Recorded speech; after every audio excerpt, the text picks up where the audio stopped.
เจ้าสวัสดีเจ้าวันนี้มาปากาเมล่าเนาะช่องผู้จ่าภาษาเมืองนะเจ้าวันนี้เมล่าจะจวนมาแป่งดาครัวขึ้นเตาตังซีนะเจ้าเอามาต้องไปจ้างเพื่อนแล้วนะเจ้าไปจ้างคนมันแปลงเนาะฮอดาคนเดียวอยู่แบบนะเจ้าเดี๋ยวเราจะมาเริ่มทำกันเลยเนาะ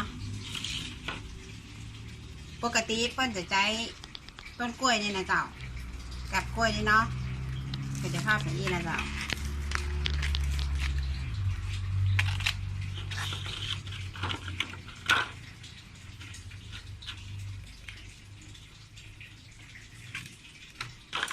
แล้วก็เอาไม้กระลาดนะเจ้า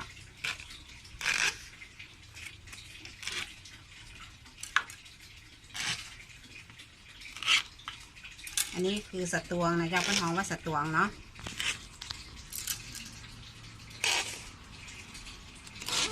แบบนี้นะเจ้าแล้วเปิ้ลก็จะเอาเครื่องครัวมันนี้ใส่นี่นะเจ้าแต่ประเดี๋ยวนี้เอามาต้องใจกับกล้วยแล้วเจ้าใจกล่องโฟมหรือใจอย่างเงี้ยนะเจ้าอันนี้ไม่แรกก็ใจตัวนี้นะเจ้าไม่แรกไปใจกับกล้วยประเดี๋ยวมันซ่อหายากเนาะนะเจ้ามันก็จะมี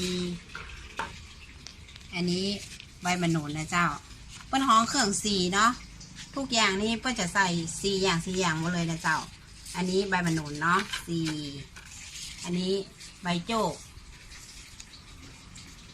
4เนาะใบมะยม4แล้วก็บุหรี่นี่เจ้าบุหรี่ตองขาวก็ได้นะเจ้านี่ค่ะก็ตัดให้มันเป็น4นะเจ้า4เนาะแล้วก็อันนี้เป็นห้องหมากปูนะเจ้า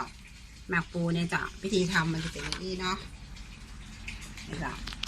เขาก็เอาปูมาเนาะแล้วก็เอาปูนเขาใส่นะเจ้าแล้วก็ปานนี้นะเจ้าแล้วก็เอาหมากใส่อีกนะเจ้าแล้วก็เอาเจือกเขามัดนะเจ้านี่แหละ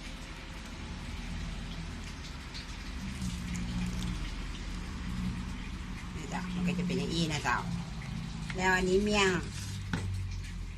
ก็ใส่เมี่ยงเป็นนะเจ้าเมี่ยงก็จะอีเนาะแล้วก็พอดีนะเจ้านี่ก็คือเมี่ยงเจ้าเมี่ยงนี่ก็คือตัวนี้นะเจ้าอันนี้เมี่ยงเนาะ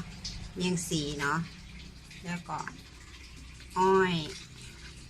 อันนี้ของส้มก็คือผลไม้ที่มันส้มเจ้าของหวานของส้มของหวานแล้วมีจ่อสีขาวนะเจ้าอันนี้มันจะมีหลายสีเนาะตรงนี้จะเป็นสีขาวเนาะอันนี้ของเทวดานะเจ้าแล้วจะมีชาร์ตด้วย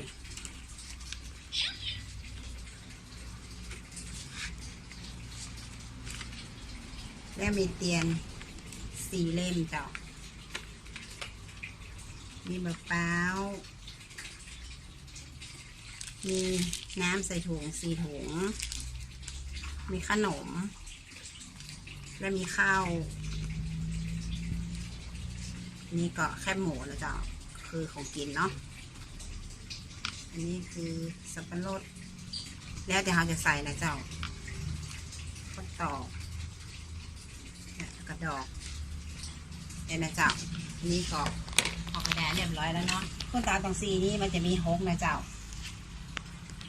เดี๋ยวเอาไปดูตอนที่เราวางที่ตาตองซีนะเจ้า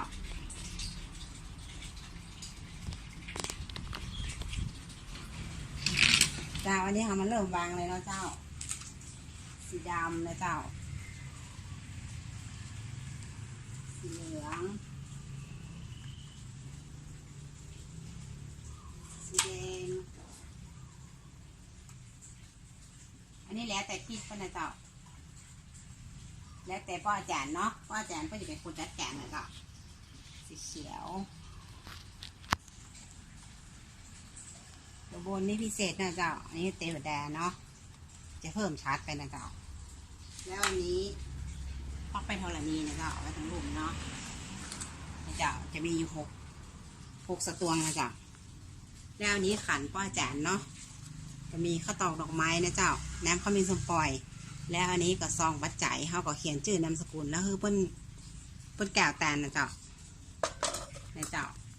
ไม่ยากเจ้าง่ายๆถ้าใครสนใจก็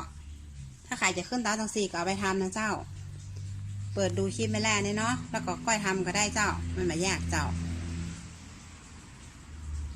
สำหรับคลิปนี้ไม่แล่ไปก่อนเนาะเอาไว้หาปลากันใหม่คลิปหน้านะเจ้า